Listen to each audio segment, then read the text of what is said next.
Game number 1 of the Kansas City Chiefs season has concluded. Preseason loss number 1 as the Chiefs fall to the Arizona Cardinals 20-17 on a Saturday night in August. I am here with Matt Lane for the KCSN postgame show. Matty, how we feeling, man? Huddy, it's, we're feeling good. Football's back. You know what? We'll save other stuff. But yeah, football is back. Things are going well. We got to watch the Kansas City Chiefs play a football game. And when even people close to starting in this football game, the Chiefs were winning. They were looking good. It was a lot of fun. We were all having a great time. And the game ended at an almost decent rate. Almost decent rate. Very unceremonious ending for the Chiefs. Yes, the starters look good. The Chiefs get hot early, and then, things kind of unravel shortly after that. But there's plenty to discuss in this game, and there's plenty of good things to discuss, I think, if you are a Chiefs fan, looking at some of the things that happened in this football game. And I think if you've been following at all during training camp, if you've been following this team at all, you know how important the Josh Simmons experience is to the Kansas City Chiefs outlook, both for 2025 and beyond. And we got our first glimpse at Josh Simmons in a official game capacity against a different team. We got our first look at him against an NFL rusher, an NFL defensive end. You got the chance to see him with every armband imaginable. I know also, you hated that. No, he's got. You know what? He pulled it off. I'm gonna give it to him. Josh Simmons pulled it off. We're gonna give that one to him. But the Josh Simmons experience, we get our first minor glimpse at it. Matt Lane, what'd you think about what we saw out of the Chiefs rookie left tackle? Yeah, minor is the correct word. I don't know what the official stat, what we think, like 6, 7 snaps, something like that. Didn't seem like very many. But we saw, I think, what we wanted to see, right? There was like 1.5 pass sets in there. The one that I think a lot of people are going to gravitate towards is the third down completion to Tyquan Thornton, where Simmons kind of absorbs a bull rush, takes a little hands to the face, but settles in, holds down the anchor to give Gardner Minshew at the time a nice, clean pocket to throw from where he can deliver a good pass to Thornton, who caught it and brought it in for the first down.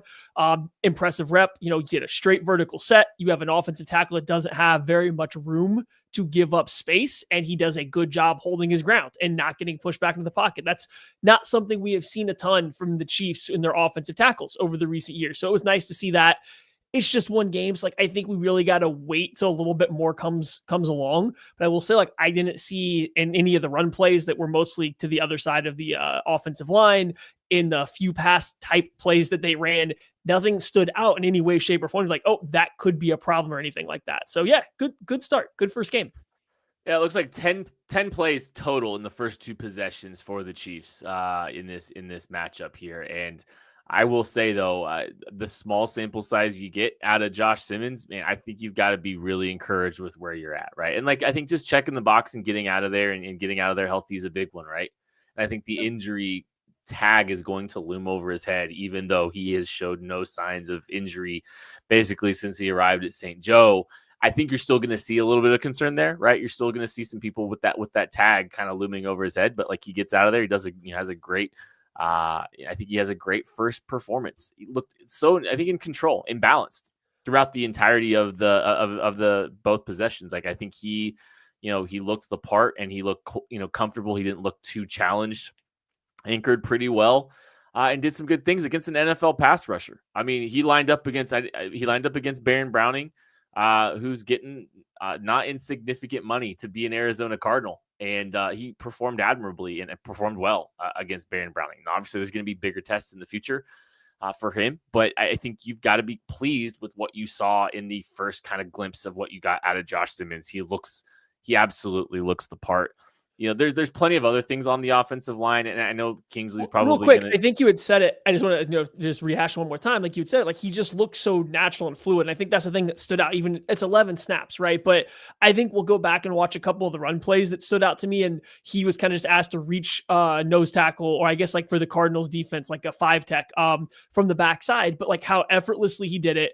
we were talking about the pass rush reps earlier. And, as we talk about some other guys that might come up, like his body position in all those plays is just perfect, right? Like he has this really good ability to move and cover a lot of ground, but he's always in the perfect just body position to absorb contact, to deliver up contact, and move where he needs to. He doesn't ever have to fix his body posture to make a block. And I think that is something that might hamper some other offensive linemen for this Chiefs team right now. And I think like that's one of the biggest differences from him to them. And yeah, it's 11 snaps, but I think we can extrapolate looking at camp from what we've seen, looking at his Ohio State film, than these limited snaps, and say, okay, this is definitely a different category of player, or at least like skilled talent that we're looking at compared to some others. We got a chance to see Jaylon Moore out there get some reps over on the right side. Thought there was some good things from Jaylon Moore too. Like I think he looked capable over there on the right side, and I actually think he might be inserting himself into the best 5 conversation, and maybe we'll get to that in a little bit. But what do you think about Jaylon Moore, seeing him a little bit? Yeah, I think there were some plays where he looked not bad, but he definitely looked like a guy that was in a new offense, right? There was a couple like rollout plays or something like that where he looked a little unsure for if he was supposed to go attack a defender or he was supposed to settle into a spot. And that stuff, one, moving from the left side to the right side with the Chiefs, but also an entirely new system that's a polar opposite of what he's been doing over in San Francisco with Kyle Shanahan. So there's definitely some like learning curve stuff, but overall, like, yeah, he looked pretty good out there as like the second string right tackle. I thought he did a pretty good job when he was out in space. He felt like he was giving up his chest a little bit and having to anchor after first contact, but that's not always the end of the world for a tackle as long as you show the ability to do it. So I thought we saw some good things from him. I think, we're not trying to talk negative, but like I thought he did a better job in his second string reps than the left tackle who Wanye Morris, who was playing left tackle, did. I thought Jaylon Moore looked a little bit more stout and a little bit more just like ready to play right away than what Morris was looking like on the opposite side. Patrick Mahomes throws for a touchdown in this game and quickly grabs a hat. And he throws a touchdown pass to Jason Brownlee. Nice slot fade. Or not slot fade, not just a red zone fade from Brownlee in this in the deep red. Executes it, comes down with a touchdown. That was an impressive catch from Brownlee, Maddie. It was a really good catch for him. And like he did great body adjustment in the from the ground to the air to bring it down to get his toes in and everything. Like that was very impressive catch. I don't want to take anything away from the catch because that was probably the more impressive part. My bigger takeaway is, Patrick Mahomes just threw a true back shoulder. That wasn't even really much of a fade. He just threw a back shoulder because he read out the leverage and said, this DB is not getting beat to the back pylon. Yeah. I am going to hang this ball way back shoulder, not quite front pylon, but more of a front pylon type throw. That ball was well behind Brownlee. And now maybe you could say a wide receiver who's got a better rapport with Patrick Mahomes might turn around a little earlier to make it an easier catch. But regardless, like you saw him say, okay, this is going to be a contested play. Let me go lay this ball in a semi-tight window for a guy to make a contested-ish catch where only our guy can make the catch. I just thought it was impressive for Mahomes to throw that because that's not something he loves to do. He's not big onto these sideline, back pylon, front pylon kind of throws. We saw him try it with DeAndre Hopkins with mixed results. And like besides that, they hadn't done it much. So it was nice to see that come from him with a wide receiver that they probably doesn't take a ton of reps with throughout training camp. Yeah, I don't think that play is anything that's going to really insert Jason Brownlee super deep into the conversation. I think for the roster, I think the roster is pretty well set at the wide receiver, and I think it would be tough sledding for him. But it was a really good play from Brownlee there, making that play and extending and good body control and good focus to come down with the football. So that was a good job. Good job by Mahomes. Good job by Brownlee on that play.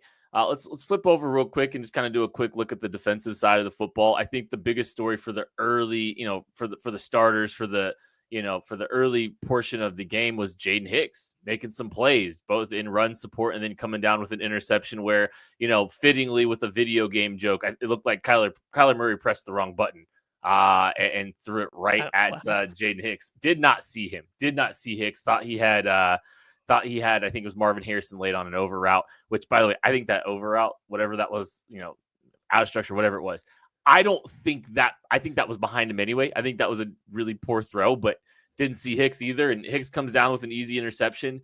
And you see him making the play. He makes the play there in the passing game, but, also had some good plays in run support as well. Yeah, he did. I think he was the one that finished off the Jeffrey Bassa where he snuck into the backfield and slowed down like a 3rd-and-1 run. I think Jaden Hicks is the one that made that final play. So Hicks looked good. You liked to see that interception. It wasn't the most difficult interception he's ever made, but you liked him being in the right spot there. It felt like they were using him a little bit all over the place. He got some reps deep. He got some reps where he was sliding down his play more as a traditional box safety. So Hicks is on the right path that we want to see. He did have a couple really bad tackle attempts in the open field, especially like on the back end. I think a screenplay where he just got caught flat-footed, and that is something I remember seeing from him last year. I believe it was in the Steelers game, where sometimes when he's this deeper safety, he can get stuck with his feet in the ground a little bit, and that's just something he has to continue to work on, whether it's being the aggressor as the tackler or staying a little bit ready to move laterally, because it did look like he got caught up in that again in this one. But I mean, we're looking for defenders that can make plays. With somebody to go along with Trent McDuffie that can make plays in the secondary, whether it's a play on the ball, whether it's a play on a ball carrier. Jaden Hicks is quickly making a name for himself as that kind of guy with his ability to come up and make tackles near the line of scrimmage or to intercept the football or make some deflections. Yeah, I think we're going to see. I think the safety conversation is going to get quite interesting here for the Chiefs because I think Hicks looked like their best safety today still, despite some, there were some lapses there, but like largely I think did some really good things. You're going to see, Shamari Connor playing from depth. You're seeing Brian Cook playing from depth. Chris Roland Wallace had a really good performance today too. And he was actually playing from depth as well. He's another guy that he has a fumble recovery on this game or in this game. It also comes down with an interception playing from depth. This time on an overthrow, making the play too, right? So Chris Roland Wallace inserting himself as more of a safety and a guy that can kind of do a lot of different things was, kind of compared to a Shamari Connor, someone that can play from depth and play in the slot, which is we saw him play more from the slot than anything last year when he was, playing with the first team defense. But I thought Chris Roland Wallace, he also kind of showed himself a little bit, and maybe he's a guy that we account more as a safety for the 2025 season, especially since I think there were some players that maybe you penciled in that either struggled mightily or got hurt today, unfortunately, with Deion Bush. I think Chris Roland Wallace might be inserting himself into the safety room and the safety conversation a little bit differently. Yeah, it's nice to see another guy come up with some, like I said, like dynamic plays on the ball or the ball carrier. In a preseason game, it's hard to see your eyes on a deep safety too much, so to know how well he was actually doing. But the Chiefs didn't seem to give up any big long pass plays. It was a lot of like shorter. They did give up big plays. It was short, like catch and run, screen stuff like that. So we'll have to go back and watch and see what he did. It's intriguing to see them clearly struggling to find their footing at their slot corner position, whoever that's going to be. That also still looked like a little bit of a problem early in this game. And then to see Roland Wallace, who had flashed some ability in that exact role last year in limited reps, play a lot more, it felt like anyway, as a deep safety right now, and just kind of figuring out what that room's going to look like, who's actually in contention for that slot corner role, and have it not be Roland Wallace, who I think a lot of people would like to see get an expanded chance with Shamari Connor being the other guy ahead of him. So that was interesting to see. And maybe there is a little bit of just rotation and shuffling having to occur because of Deion Bush's injury, right? This isn't like there's a ton of players at the safety position that they have on the 90-man roster as it is. So there could be a little bit of shuffling there. You don't know. And that might have hampered their ability to move Roland Wallace into the slot a little bit. We don't know. We're going to have to kind of see how some things shake out. But, I think Chris Roland Wallace coming down with 2 turnovers on the day was big. And I think he did some good things on the defensive side of the ball outside of the turnover as well. So I think there was some good moments for both of these, both of those young defenders. Another young defender that kind of showed up today. And our guy, Charles Goldman, brings us up that Chiefs rookie Jeff Bassa led the Chiefs with 6 combined tackles and also had a quarterback hit today. Saw him flying around on special teams, was down there, doing a good job in coverage at times on the special team facet as well. Good first showing, I think, from Jeff Bassa. Yeah, I think so. He's a guy that I think it's clearly just the way that Oregon defense was structured. It's going to take him some time to get used to operating purely in the box as like a more traditional NFL style linebacker. And so you saw even when later in the game when it was him. And he was playing, I think, a lot with like a Brandon George. He was playing a little bit deeper. He was a little bit later to some of the scrums and stuff like that. But you did see the flashes. He breaks through on that 3rd and 1 and slows down the running back and stays on his ankles at the line of scrimmage. He has a couple nice reps in coverage and things like that. And he's flying around the field. He's getting to all of these potential tackle opportunities and stuff. So you like what you saw from him. Cam Jones going down early in this game, I think really opened up a lot of extra linebacker reps for this whole team, because then we saw Jack Cochrane and Cole Christensen play quite a bit together, and that was a rough watch. So I do think that there is definitely an avenue, if Cam Jones is going to miss significant time, that there might be an avenue for Bassa to come up and have a not significant role, but a role in the depth of this linebacker beyond just special teams. If there is an injury to a starter, you could actually have this option for reps, because like I said, I don't think that you saw anything from Cochrane or Christensen to get really excited about and say they should keep a young rookie that flashes his athletic upside off the field at all. Yeah, Cochrane does have, I think Cochrane's position on the roster, I think, would be safe, because Cochrane makes he's a special teams maven. Yeah, well, he's a special teams maven too. Yeah, he's the one that came down with the forced fumble, though. He's the one that actually forced the fumble that Roland Wallace came down with, which was a big play by him. And yeah, it definitely is a lot of trust, because you saw him insert himself at times, like when the Chiefs needed him to play, like they put Cochrane out there. And because Steve Spagnuolo trusts Jack Cochrane. But I think that kind of helps solidify the value of him, and good on Cochrane, because he was dealing with some injuries last year late, and coming back and being able to come back and play, I think was big, and getting to see him make some plays and continue to do the things that he's done historically on special teams is really good to see. So I think there's a lot of good things to talk about. And I still think there's plenty to good to talk about. I mean, there's other things that are probably going to give a lot of people concern. I can see them in some of the comments that are being made already on the show. So we're going to talk about all kinds of stuff, good and bad, right after this.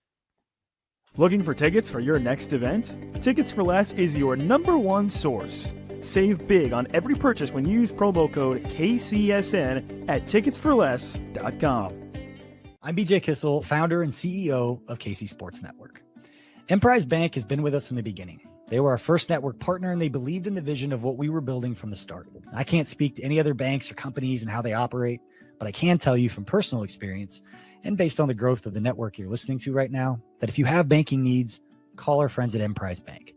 We've worked with so many great people there over the years, from Vicky and Aggie to Andrea, Lori, Jackie, Deb, and Aaron, and not to mention so many others that not just supported KC Sports Network, but supported our KCSN Foundation as well. But the best thing that I know is that if I have a question or a problem, no matter how dumb the question is, I know who I'm going to call and who I'm going to talk to, and I know that I'm getting an answer from someone that I can trust, and I know that person is there to help us. That's why Emprise Bank has always been and continues to be our partner in Possible, and they can be yours too. You just have to reach out. If you have a banking need, whether it's business or personal, hit me up. I will connect you directly with the same people that have helped us build KCSN. And that's our friends at Emprise Bank.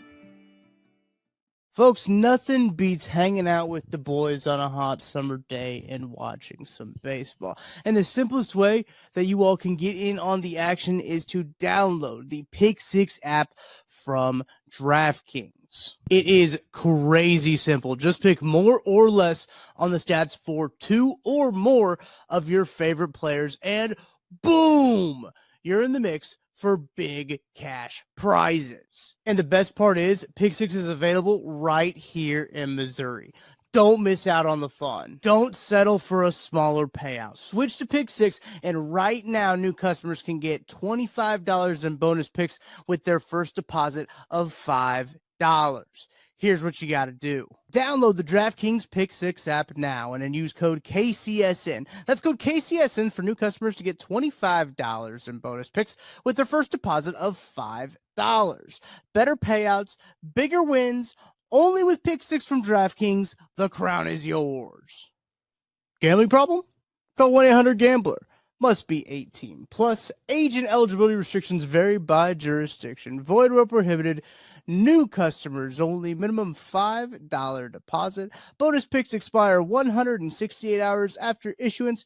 For additional terms and responsible gaming resources, see pick6.draftkings.com/promos. Appreciate everyone hanging out with us tonight as the Chiefs have accomplished their first game of the 2025 season, losing to the Arizona Cardinals in a preseason bout. We got all kinds of things to talk about. Tucker D. Franklin is here to talk with us about everything. Before we get too far down that rabbit hole, Tuck, overall thoughts. What you think? No, I felt really good about Big Bob Tonyan, number one. Big Bob Tonyan leading the receiving room with 49 yards on 3 catches. Boy, howdy. Welcome to the Kansas City Chiefs, Big Bob. That's what I got to say. You guys didn't hit him off the top. I mean, you guys were hitting big general thoughts of like very big positive takeaways. That might be a little bit more of a little one, but like I did think there were some pretty good things on that second line, third line, and you can see why Big Bob was placed over Jared Wiley in that first unofficial depth chart. I think you kind of got to see a lot of what Big Bob can do, and I'm excited to see maybe what he can do in the second preseason game as well. Stock rising on Big Bob, Matty. I mean, I agree. He was on my list of things to talk about when we started going a little bit more speed round and not hitting the big headlines. Because listen, he played a couple reps with the first team offense minus Mahomes. I think it was that second season they came in, but 85 was out there. I know Big Bob can block a little bit, and it was nice to see him at this age when he went out there. He didn't look like a washed athlete. There might be a defender or two that pops up a little bit later that wasn't quite moving the way that I was expecting him to move. Yeah. Big Bob was. He was striding out. He on that crosser when he was coming across the field, he was moving a little bit. So I don't know if he has the same ups he once had or anything like that. I don't know if he can be a full-time tight end, but to be your third tight end that comes in the Blake Bell duty where you're probably the best inline blocker, you're the most physically imposing, like able to deal with that wear and tear, but still have the ability to stride out like he was showing. That's pretty big for the Chiefs right now. I have big Bob Tonyan takes as well, but I also know that Tucker D. Franklin has raffle takes that he needs to get off really quick. Buddy, do I have raffle takes? We are doing the KCSN Foundation pre-tournament raffle. If you don't know, golf tournament coming up on August 18th, and if you want to help support the KCSN Foundation, but you can't necessarily be at the tournament on Monday, August 18th, this is a perfect way to do it, and we've got 5 phenomenal prizes for you guys to win here. A Chris Jones signed white jersey, an Xavier Worthy rookie card that's graded 10. That's a 10 graded rookie card. That's kind of cool. A private tour for 10 at Holladay Distillery, the wonderful sponsors of this here program and this here network as well. A Dwayne Bowe signed red jersey. That would go hard in the club. And Rashee Rice signed white jersey. We got some great signed jerseys. You can get 1 ticket for $10, 7 tickets for $50, 20 tickets for $100. Holy bargain there. Don't make me whip out my calculator. That is a phenomenal bargain. You can Venmo at KC Sports Network or go to givebutter.com/KCSN Golf to get your tickets. And this might be my favorite part, Cam, is that the winners will be drawn on that football show on August 16th, the day after the Chiefs' second preseason game. So this tournament, this raffle will be done before the golf tournament, so everyone can get involved in this. Super excited to have some phenomenal prizes in this one as well for everyone to get involved and everyone to have an opportunity to help us out at KCSN Foundation. You have 1 week, folks, to get there and get in there. Link is in the description of the show, so lock in. Help support the KCSN Foundation, have a chance to win some incredible prizes out there. So make sure you're taking advantage of that, just like Bob Tonyan is taking advantage of his opportunities right here. Here's the thing. So when I look, some of the like nuance to roster construction, right, is there's got to be some roles that have to be filled. There has to be, every now and then it's not necessarily the 53 most talented players or, upside all the time and all that stuff. And we know that. We know it's sometimes there's special teams weaving their way into it. I think with Bob Tonyan, I think talking about the blocking ability, having some inline ability, I think is really valuable to his case because if it's not him, Jared Wiley is your inline blocker. And I think it was very up and down for him as a blocker last season when we watched him. I still think there's a long way to go. And plus, he's been dealing with some, coming back from that injury anyways, as it is.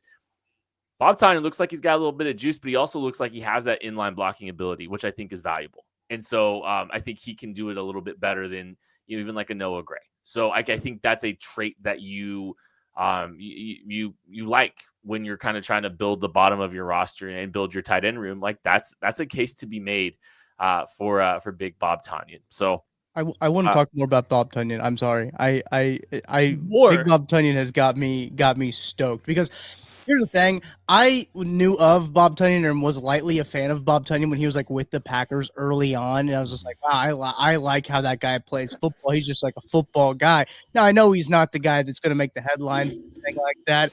Not a sexy football player. Boy, how does he have great hair? He does have that going for him. But I did like what you said, Like, it makes a perfect compliment for this team. He's like the Blake Bell type, but can also be a potential weapon in the passing game. I mean, probably Noah Gray light is probably the best way to describe it, but his inline blocking ability is very exciting. I like the diversity in this room and how it's all shaping out. But yeah, I was surprised personally when it came out first that he was ahead of Jared Wiley, because we know what they thought of Jared Wiley coming out, why they drafted him, why they selected him. So that was kind of a surprise to me. But then to see him on the field and doing it, you're like, okay, that makes a lot of sense why he's ahead of Jared Wiley. And I want to make sure everyone gets their Big Bob takes off. So I gotta Maddie, do you have any more Big Bob takes? No, I think I'm tapped out on the Big Bob takes. I mean, listen, I think more so than like Jared Wiley, I don't know how to say this the right way. He's coming back from this injury, and it's clearly something that it looks like he's still working through, right? Like they hit him that little pass in the flat, and like, yeah, he tried to put a little dead leg move on, but like it didn't seem like he had the same juice right away that he maybe had coming out of college last year or before the injury. So he might still be working back from his injury, but Jared Wiley was never particularly a strong blocker. So like when you're looking at a team that already has Travis Kelce and Noah Gray ahead of you, who are willing blockers, but neither are going to be great at doing the dirty work, lining up next to a defensive end and having to seal them off or anything like that. I don't know if Jared Wiley's the next guy you really want to go to and be like, that's our advantage. And Jake Brenningstool, who's been hurt and unable to play, it sounds like he was off to a good start in camp, but that's not really his game either, right? Yeah.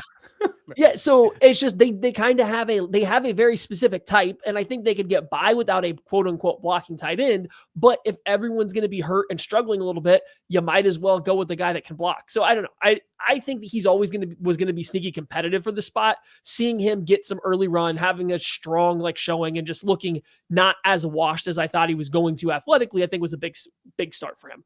I think like this team also they last year rolled out those three tight ends, and they also rolled out kind of a fullback, but not really, in Carson Steele. It's like they kind of had a lot of like blocking questions when it came to some of their skill players at the tight end / football or fullback position as it was last year. So not to say that they won't try to trot that out, because they kind of did last year, but I think that this team probably needs a little bit more of what Bob Tonyan is bringing to the table. So I do think he is absolutely worth paying attention to. I had some other questions for you guys, because like I think we looked at a lot of the rookies so far. Like that's always going to be one of the big storylines. Omarr Norman-Lott, kind of I think was an interesting look at first look at an Omarr Norman-Lott. Maddie, what was your take on the initial performance from the Chiefs' second round pick? Yeah, I was wondering if we were going to like compliment sandwich this game, going positive, then a little negative, ending positive. And that's like, oh, maybe Omarr Norman-Lott like ate all the sandwiches. He has put on some LBs as we're going here. And I think it was on purpose, right? It sounded like this was on purpose. It sounded like he was adding some weight so that he could stop the run better. Man, he was out there. He was thick. He was much thicker than he was at Tennessee. I wasn't ready for that when I saw it. And hey, listen, it's one game, so we don't got to jump. You don't got to jump on this too quick. He's got 2 more games. Plus, he was dealing with an ankle injury and stuff, and he's a rookie, so we'll see how it goes. It looks like on the first viewing that maybe that extra 20 or whatever pounds that he added might have impacted that first step. That was kind of like his fastball. That was kind of like what separated him from some other defensive tackles in this draft class. And so I didn't really see that. At no point in time did he look explosive. At no point in time did I think that he really looked explosive, powerful, quick, or anything like that. He looked big, but then he was still kind of getting shoved around in the run game a little bit. So I'm not concerned. It's one game. I do think, though, that it's like it wasn't the best showing. We're talking about, Josh Simmons doing exactly what we wanted. Checked every box we wanted, looked good doing it. That's awesome. I think Omarr Norman-Lott left every box unchecked. Nothing's bad. Nothing's done yet, but I don't know if there was a single box that felt like it got checked from this very singular preseason game. I think Tucker, I know you said an Andy Reid quote. You were telling me you had an Andy Reid quote. You want to jump in there real quick with that? Yeah, I'll add the Andy Reid quote, and then I'll go back to Omarr Norman-Lott, because my take is pretty simple and I can get it in. I can get in and out of there. Sam McDowell, he asked Andy Reid about Josh Simmons' day. Andy Reid said, "I wasn't screaming at him, so I think he did okay." It's a great bar to have. A great bar to have. Who knows if he was screaming at Omarr Norman-Lott, though? Who knows how that goes? Here's the take that I had about Omarr Norman-Lott is I didn't really notice him. And I think that's not a great thing. Hard to miss.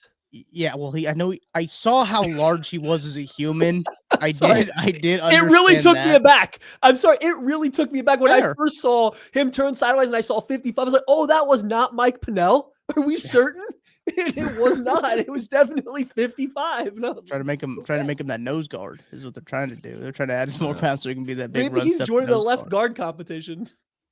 Who knows? But that was my biggest takeaway is that I didn't really notice him, and that's not necessarily a good thing.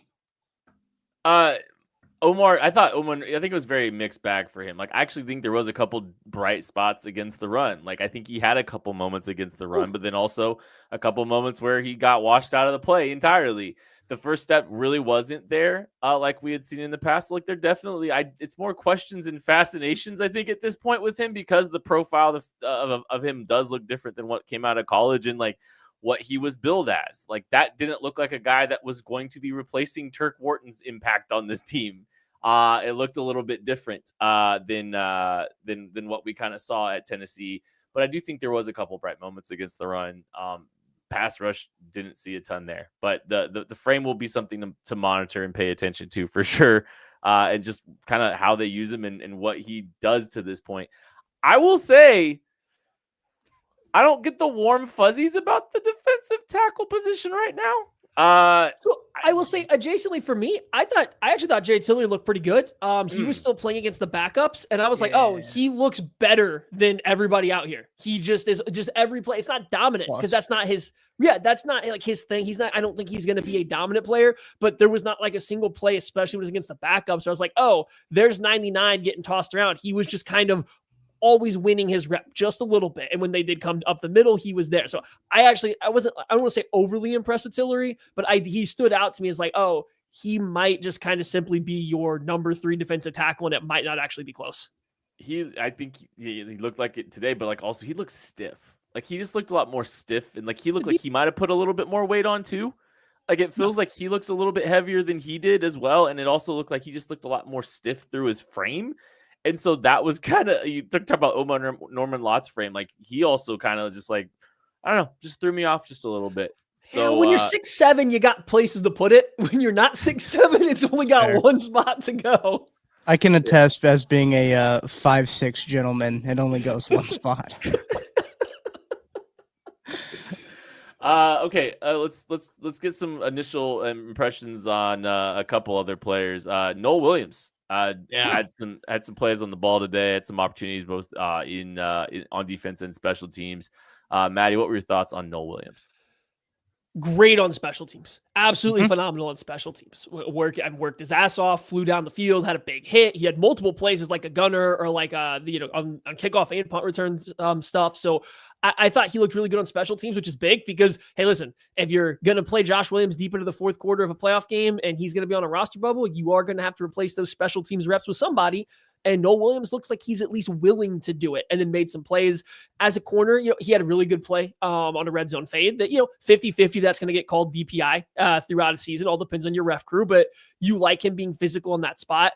I think that he's got to get used to the NFL when you can use your hands, when you can't, because it's different than college. So we'll have to see how that progresses, but nothing negative really from him from this game. He made some nice plays, like I said, on special teams as a defender. He's willing to hit, going to be an excellent run defender as a corner when he does have to, come in and be like that force player on the outside. So yeah, overall pretty good showing from Nohl Williams. I just think if we're going to compare it to the ultimate high of a Josh Simmons, it does feel like there's a little bit more of a learning curve that he's going to be going through, just because you can't be quite as physical as he was trying to be out there in coverage sometimes.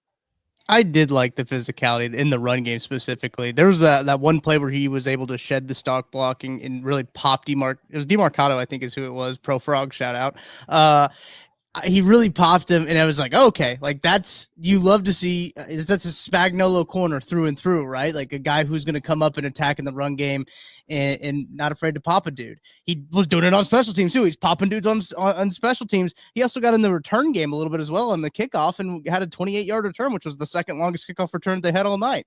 So, I mean, he was mixing it in. I was impressed with him, especially because it seems like coming out of this first and second week of pads, the buzz had kind of slowed on Noel Williams a little bit. It just, with the rotations that they're trying to do in the secondary room, which they've got injuries there that they're trying to get everybody filled out. Deion Bush, it was confirmed. Nate Taylor did tweet out that he did tear his left Achilles, so he will likely be out for the season. That is a big bummer for Deion Bush, a big guy on special team. That's a lot of special team snaps you got to try to make up with. And I think I'll just say, like, I think Deion Bush's status with the team was going to be tricky as it was. I think he was in a true camp battle, like to get this roster, and I think it would have come down to whether or not they're going to keep him on special teams. But I think the downside for Deion Bush, he's 31 years old. He turns 32 next week. Man, best of luck to Deion Bush. I think this is going to be really tough for him coming back at the age of 33. Out of an Achilles, man. Best of luck to him. I hope that's not the end of it for him. And that's tough timing for him where he's at in his career. So that was rough.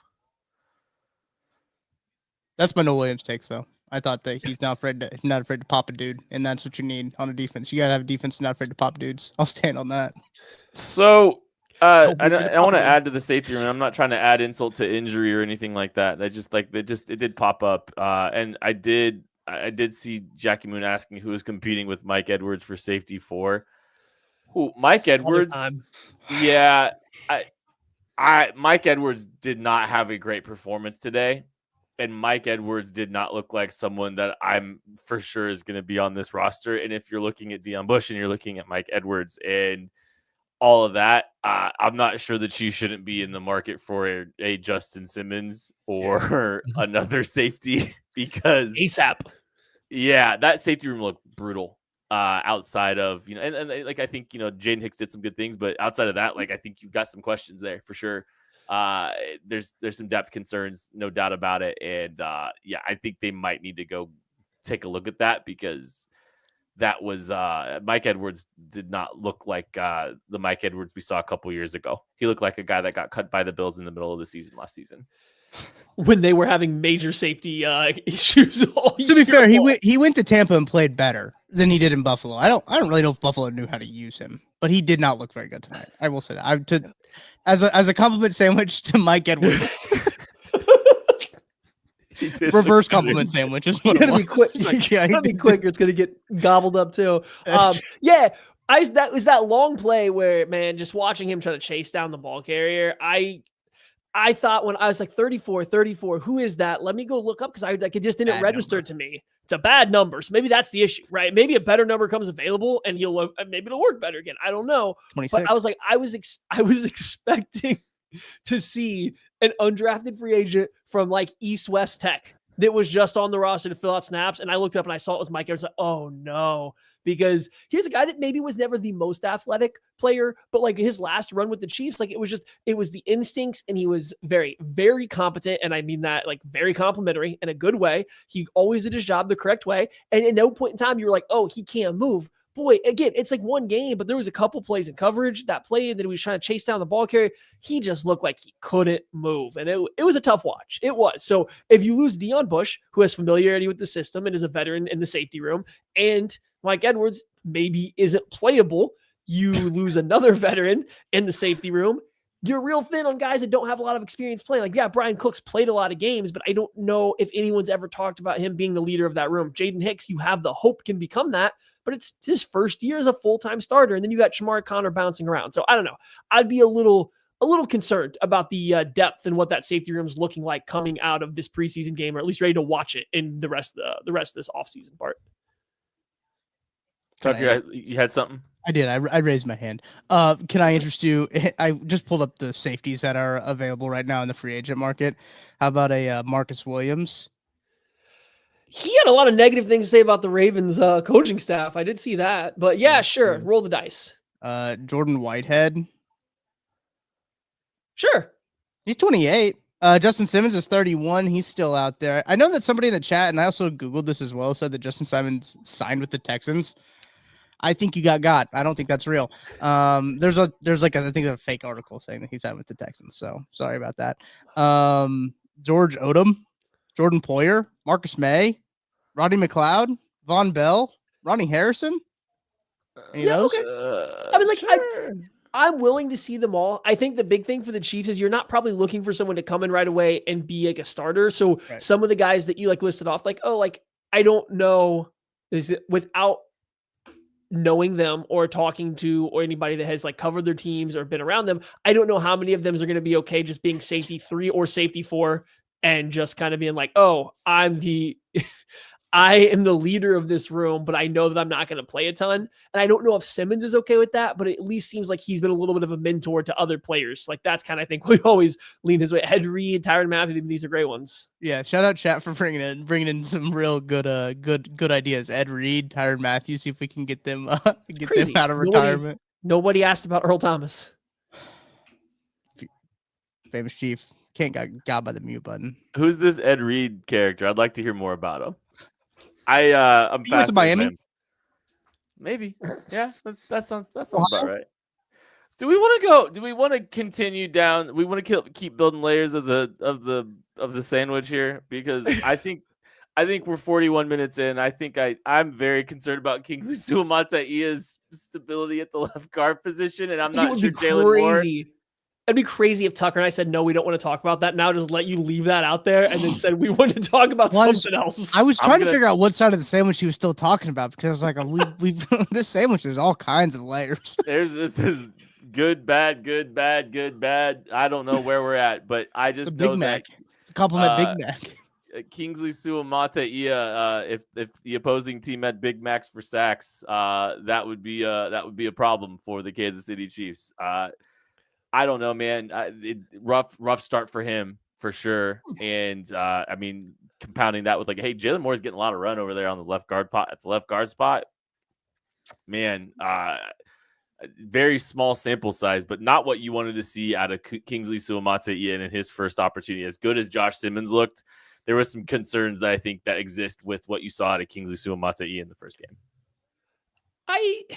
I don't think that he necessarily looked great. I think that we are going to overreact a little bit to one really bad play in which he got blown up by a blitzer and his feet might have got slightly tangled up as he was coming off of trying to help a defensive tackle and got blown backwards led to a quick pressure. That said, yes, I continue to see some of the same stuff with him that does concern me. I said with Josh Simmons earlier, his body is always in the correct position to do what has to be done on the play.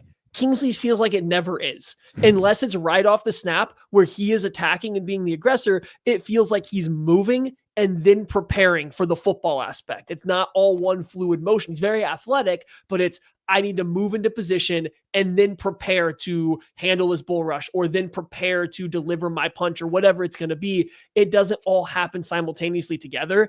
And in one hand, taking him out of space at tackle and moving him into guard, you can kind of help bridge some of that gap.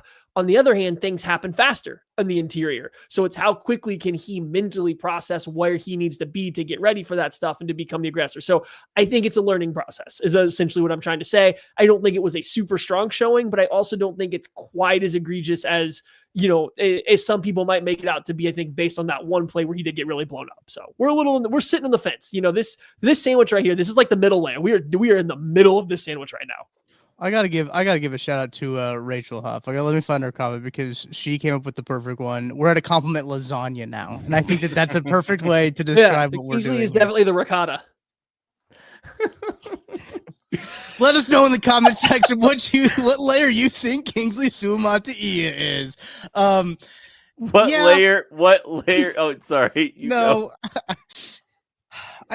I struggle with this because I wasn't totally sold on the week 18 performance though either, and this also wasn't super awesome selling for the left guard for Kingsley. I don't think so. That's one of those things where you hope it gets better, but if you have a guy like Jaylon Moore, who's been working at left guard, and I kind of want to see a little bit more of what that is. Like, let's see a little bit more of that option instead of just assuming that, you know, Kingsley can take a step forward, because there were some things I think that were pretty that we pretty much saw from him last year, and we got to see a little bit more from this. But I don't know. I just want to see more of a competition there. I want to get some more eyes. Got to get those guys some more snaps, and we'll see if that happens in the second preseason game. Who knows? But I just want to see a little bit more than what we've seen from both Kingsley and Jaylon Moore. I was going to ask you guys what layer of this lasagna are Felix Anudike, Uzama, and Josh Williams playing deep into the fourth quarter? Well, Felix is definitely the noodles, because listen, kind of like Omarr Norman-Lott, he's put on some weight in a better way, actually. He's more stout, is what I'm just trying to say. I think he's played good against the run. He did good against the run last year. I'm trying to think, what's the stoutest part of lasagna? I mean, the noodles, I guess. I mean, I'm not giving beef. I'm not giving him the meat. I'm not giving him the meat of this sandwich, Tucker. Huh? Calm down. Don't make me say sus stuff right now. It's too late for me to defend myself. Okay, fair. He's the noodles. Felix is the noodles of this. I thought he did, better versus the run. Pass rusher. Who else we asked about? Josh Williams. We already talked about him. Like, he's deep in this rotation. Like, I don't know. What are we doing here? Feels like I go Tuck. No, I think that I have seen enough of Felix. That's what I'm gonna say. And here's the saving grace for Felix is that room is thin, and like that's what he might benefit from. But like, I don't know. I'm rough. I don't love it. I'll say that. There's some concern there for me. I think with Josh Williams, like, we're sitting here talking about this cornerback room and all this and who's playing in the slot. Well, they can't kick. Jackie Moon made a great comment earlier that, Jalen Watson and Christian Fulton's absence, especially as the game went on, like, it limits your ability to figure the slot out, right? Like, Trent McDuffie's not going to be playing in the slot if you're having injuries to your outside corners.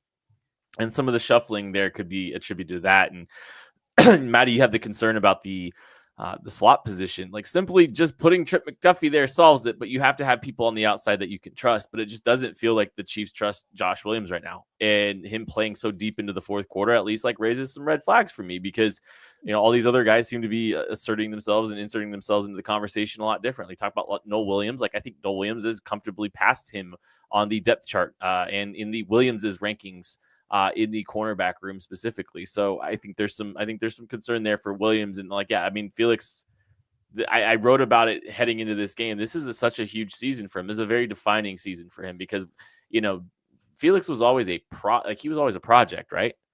Well, you really haven't seen big steps from him, and you're still not seeing big steps from him. And he kind of looks exactly like he did last season, only maybe just the frame looks a little bit different. Like, I don't think there were big strides that he made in this game, and now you're seeing him having to scratch it. Just sleeves. Or just added sleeves. Maybe he's not actually bigger. Maybe he just wore looser sleeves. But I just thought he looked good versus the run and the limited action of this game. Like, it looked like he was holding up well. Tucker's right. The defensive end room is really thin, so I don't really know if you can get rid of Felix. Especially because theoretically, if all things work out well, he's going to be your most explosive edge rusher still, right? So I think Ashton Gelati would like to have a conversation with you. So Big Lotto, I thought had a fun game. He was all over the place, good and bad. I'm saying that complimentary and like, okay, we maybe need to make sure we're focused on doing our being in our assignment spot first and then chasing everything down.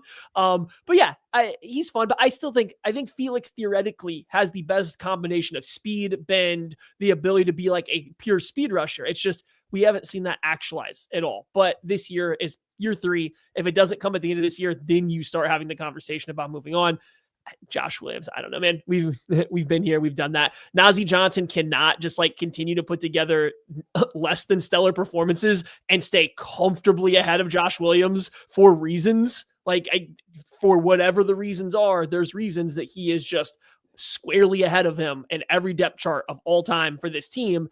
And we see Nazeeh Johnson play a lot. We see Shamari Connor play a lot. And we sit here and say, man, if it wasn't just for those two guys, this defense could be great. Where's Josh Williams? Like, they just don't want to put him out there for, again, reasons. So What are we going to do with that? I think there's like several strong candidates for players that we haven't talked about that deserve some recognition, but I'm going to challenge us. I'm going to challenge us today because we're 49 minutes in and it's a Saturday night and I appreciate everyone hanging out with us. Yes, the Chiefs lost, but man, I'm ready for football season. I'm excited that football season's back. I think it's time for a little toast game. What say you, Tucker D. Franklin? Yeah. Just a short drive from Kansas City. Experience the history, the heritage, and the bourbon at Holladay Distillery. Tour Missouri's oldest distillery, where real Missouri bourbon is made the old-fashioned way. Walk the grounds, taste the tradition, and take home a bottle of something special. Make the trip, sip the story. Holladay Distillery, Weston, Missouri. Book your tour at holladaydistillery.com. I am enjoying an 8-year, 6-month-old aged bottle of Ben Holladay. It is available in select states, and it is absolutely delightful. Is that the same one you have, Maddie? Are you just have do you have the North Carolina bottle? I do not. I have soft red wheat. You have the foundation pick? That's what I have. I got the KCSN foundation pick right here. So we're enjoying some toast game here. Brought to you by Ben Holladay, bottled in bond bourbon, an absolutely delightful bourbon, and also a really fun experience out there. If you ever want to get out there and just experience that, it is one of the nicest places. Just a great place to go out and enjoy. I think we've got some events coming out at KCSN for some of the college football games. I am trying to get out to one of those, so we will see if I can get out one of those if the flag football schedule is going to allow it. I do think there are some players that still need their love, and we're going to give it to them with Toast Game. I will give the floor to Tucker D. Franklin first. So, Tucker, what you got? Yes. Thank you for giving me the low-hanging fruit here. I am raising my glass to Tyquan Thornton. I want to talk about Tyquan Thornton because he started the football game with Patrick Mahomes. Yeah, there were 2 wide receivers that would usually start the game with Patrick Mahomes out of this game, but I don't think that's not nothing that he was out there with Patrick Mahomes to start this football game. He was a target on a Patrick Mahomes pass that was eventually ruled a pass interference, so it doesn't go down as an actual attempt, but that's who Mahomes was throwing the ball to first. I think there's a lot to like about Tyquan Thornton, how he's been putting himself in position to separate off the line of scrimmage, to make this roster, to do all the things that he needs to do to be a Kansas City Chiefs and a deep threat for this offense as they're trying to get the deep ball going a little bit more. I got excited about Tyquan Thornton, seeing him in that number 2. Good number for a wide receiver, by the way. That crisp white uniform. Mm-hmm.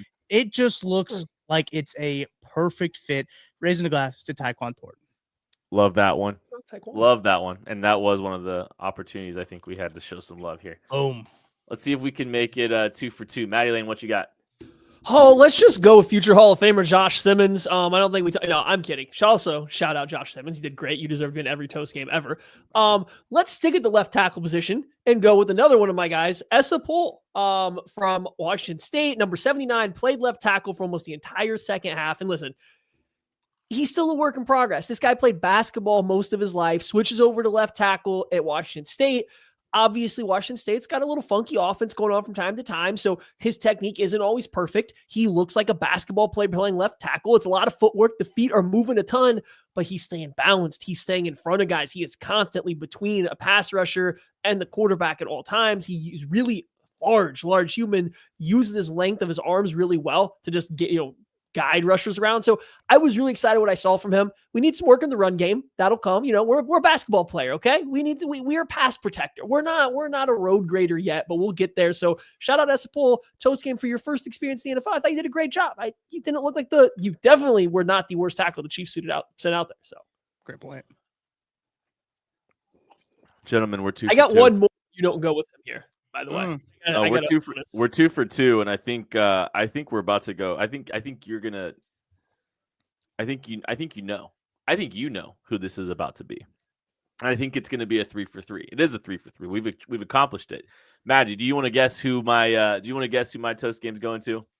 Yeah, me for my performance in our fantasy draft. We got to talk about that real quick. Tucker, I heard a rumor. I heard a rumor about this fantasy draft. I just need to know if it's true. Okay, that rumor is true, and we'll talk about that later. We can talk about it now. But also, with 2 of his first 3 picks, Matty Lane took quarterbacks. Yeah, he told me. It's a 1 quarterback league, and he took Josh Allen and Lamar Jackson. He thinks he's driving the price up on one of them. Oh, yes, I am, buddy. It's a nice league. You guys don't got quarterbacks. Yeah, I got the 2 market. of them. I understand it. I think I got it. If you guys messed up and let Jalen Hurts come around in round 5, I was taking him too. I was going to do it. I know I was going to do it. I had you guys shaking. I know it too. You took Joe Burrow. You were such a fraud.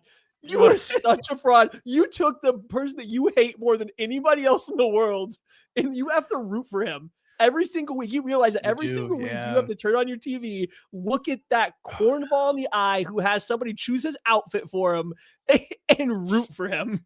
It's a consolation for if he does well, right? It's like a little consolation if he performs well. I didn't feel good about it. And I think a lot of the league didn't feel good about it either. Anyway, if I would have got 3 quarterbacks though, you guys would have been off the walls there. I wish I could have been a fly on that in the wall in that room. That is the lowest point projections. That's incorrect, actually, by in far. The league. By far incorrect. I get to root for just the defense to be terrible. Actually, good play there because their defense is buns. It made Tanner McKee look. They had their 1 starting, and Tanner McKee looked so good. I don't know how I feel about it, but I'm writing a letter.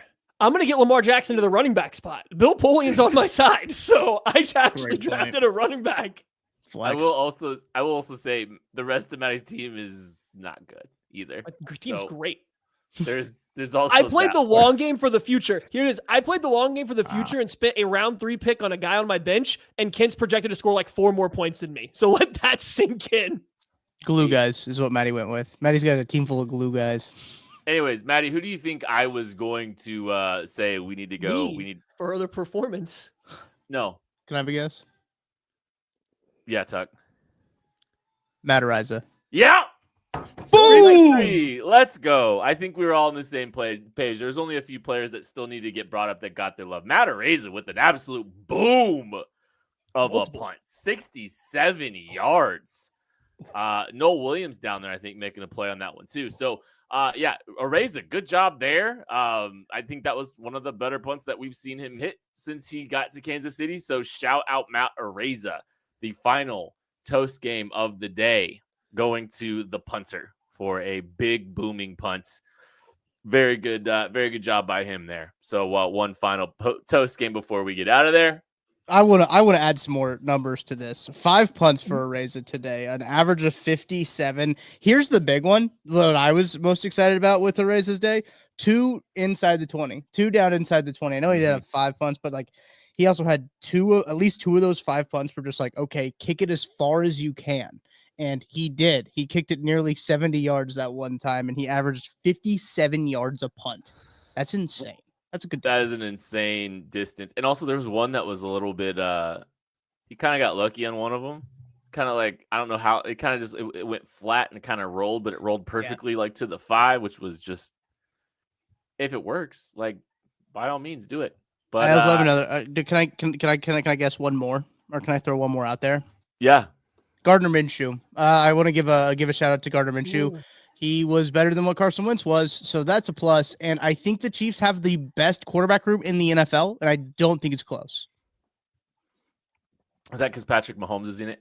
Well, Patrick Mahomes, obviously, but like their number 2 guy is better, I think, than a lot of other teams' number 2. I tweeted out the list of. I went back and I found out all the 1s and 2s, and I think that they have the deepest quarterback room in the NFL. Well, listen, as long as you just end at QB2 and don't look at QB3, I think you're safe there. Yeah.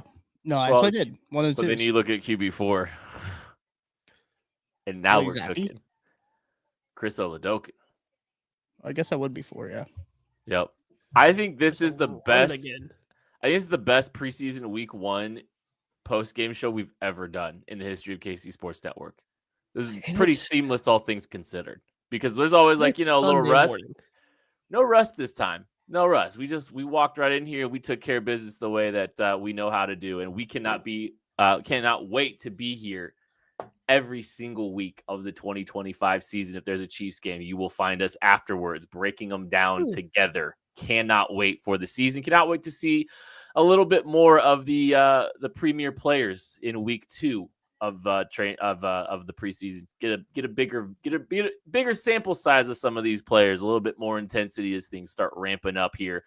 But we'll be breaking everything down for the rest of this week and getting you ready for next week over at KC Sports Network. Make sure you hit the like button, subscribe button, and make sure you're following everything that is going on at KC Sports Network. All kinds of great shows every single day for you to check out. That is going to do it for the KCSN postgame show, though, tonight. Thank you so much for listening, watching, supporting. We love you.